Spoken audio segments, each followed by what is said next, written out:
Hi everyone, my name is Karina Barley and I'm an educator and course developer from Digital Learning Tree, and I want to tell you about the latest course that we have for the iPad, which is called Getting Started, the must-have iPad apps for the classroom teacher. Let's go across and have a look at the course. So the idea for this course came from the many professional development and training sessions I did in 2013. And one of the big problems that teachers continue to tell me about was that they've been handed an iPad and they really didn't know what to do with them.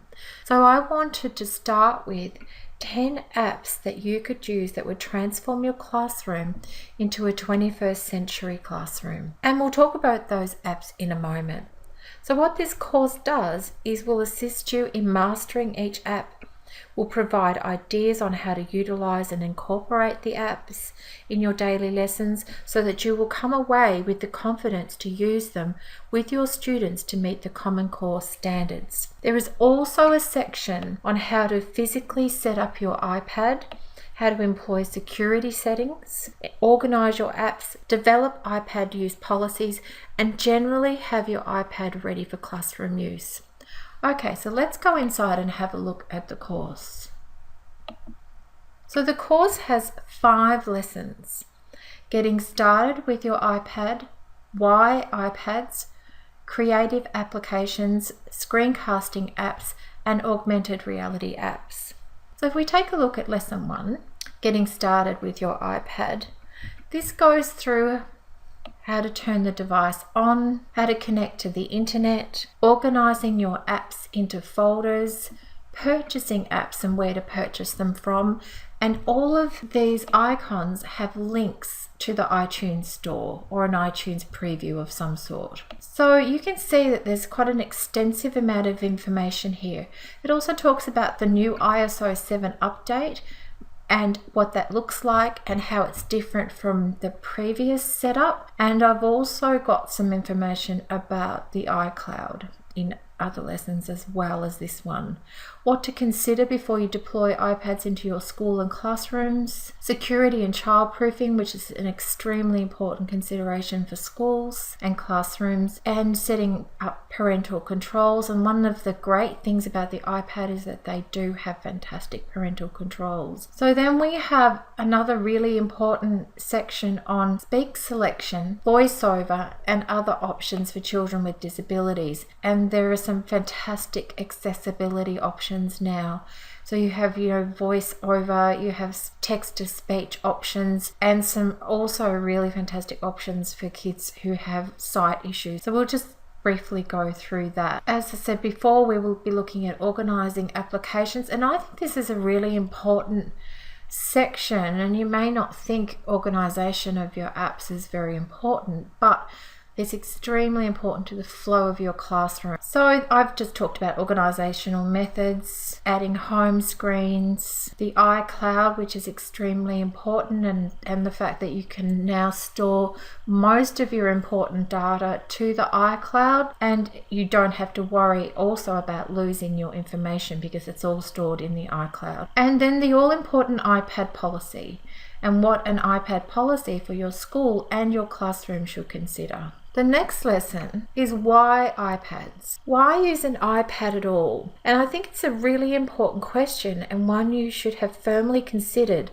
before embarking on using this technology. We do have a lot of information in the media telling us how good tablet technology is for student learning, and also that the iPad is not just a device to replace your teaching or replace you as a teacher, but it's a tool that should enhance your teaching and student learning. Can this device transform your classroom? And there's a really good video here for you to have a look at. There's lots and lots of applications out there. There's lots of blogs, websites, articles, and iPad lists. But as I've said previously, you could have the best app on the market, but if you don't know how to use this app as an educational tool, it's pretty useless. I really do believe it's vital to have some awareness as to why we do what we do in the classroom, and that we are not just doing something because it's the latest educational fad.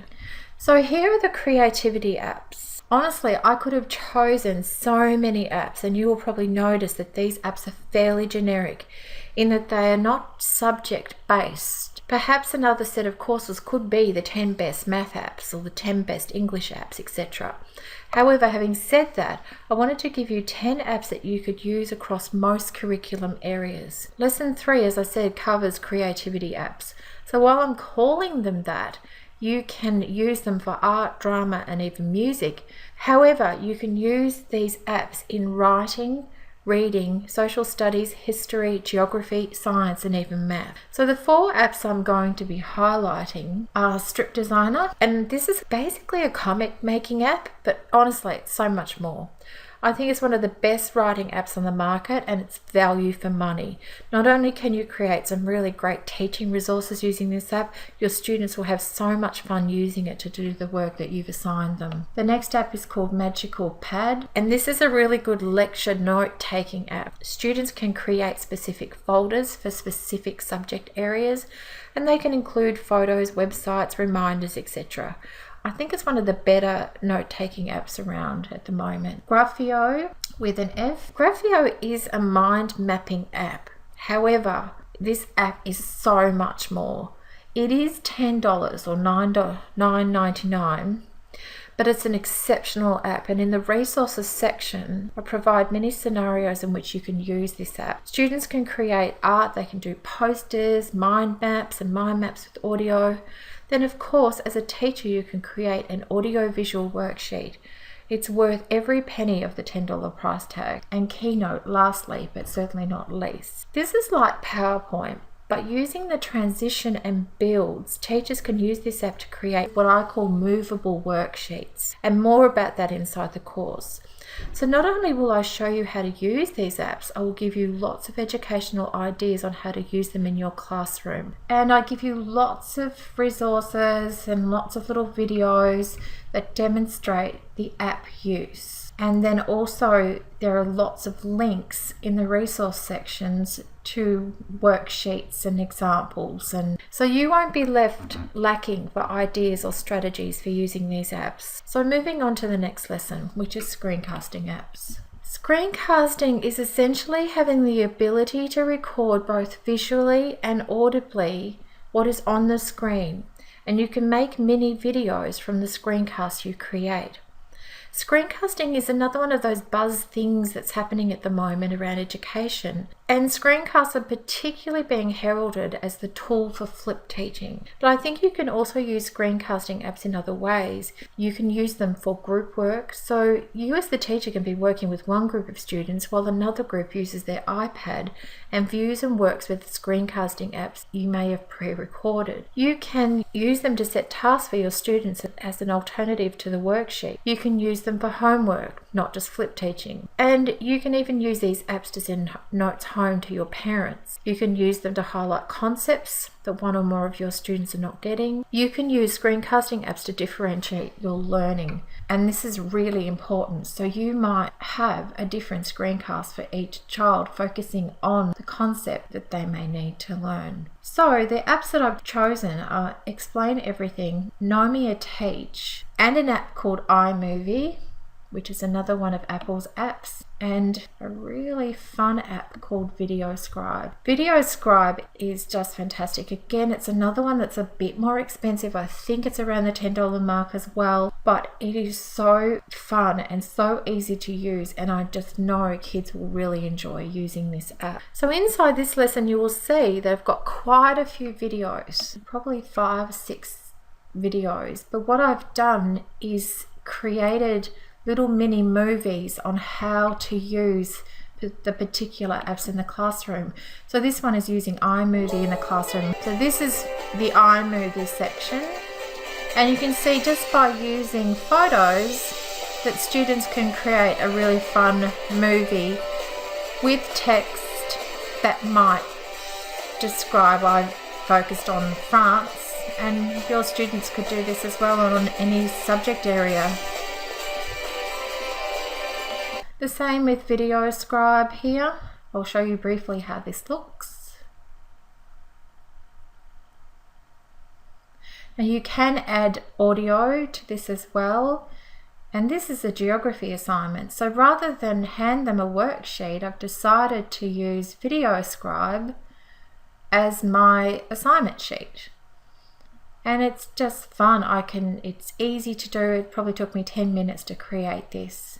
And I just put in the symbols, and then the app actually does all the animation for me. So I'm not going to go through the whole thing, but it just gives you an idea. So hopefully this will springboard some ideas for you so that you can tailor your own lessons to suit your students. So let's look lastly at lesson 5. In lesson 5, we look at what's called augmented reality. Augmented reality is essentially where we're enhancing the real world by using digitized content. But Erasmo is a fascinating app where you can use a picture as a trigger image and then overlay with a video. So where you put your iPad over the trigger image, the video you have created pops up and plays. I believe this has some really exciting applications for education, and there are lots of information in this particular lesson. As a mini bonus, I've also added another app called Telegami, which is this one here, and I'll give you a really brief look at this. Quotes can enthuse, inspire, and motivate. My favourite inspirational quote is, "If at first you don't succeed, try and try again." What do you think this quote means? Search the internet and see if you can find the origin and author of this quote. So this is a really fun way that you can use a video and add it to your Erasmo experience. And I think the students will really enjoy not only using them, but also designing them for themselves. And then briefly, QR codes. So QR codes are the barcodes you see on grocery packages, magazines, and as a teacher you can use QR codes to store a multitude of information. You can link images, files, homework sheets, website details, postcards, etc. And I think QR codes can create the environment of an exciting, interesting and enthusiastic 21st century classroom. So finally, every lesson has a quiz. So when you do the quiz, you have to enter your name and an email, and then you just answer the quizzes, and they're mostly multiple choice or true or false. There is also one assignment for the entire course, and this asks you to use one of the pieces of technology, so one of the apps, to design a lesson. And when you design the lesson, you need to link it to the Common Core, talk about what theme you're going to be doing it for, what group of students, what age group, etc. And the whole reason why I ask you to do this is so that you get to use the app and practice using the apps, because there's no point in doing this course if you're not going to practice using the apps and think about how you're going to use them in your classroom. I know that you will find this course as exciting as I believe it is, and will give you a foundation from which to start your iPad journey in the classroom. And then hopefully you will feel confident using this fabulous technological tool. Share and collaborate with your team, and I think you will be well on your way to becoming a 21st century teacher. Good luck, and I trust you will be inspired to take this course.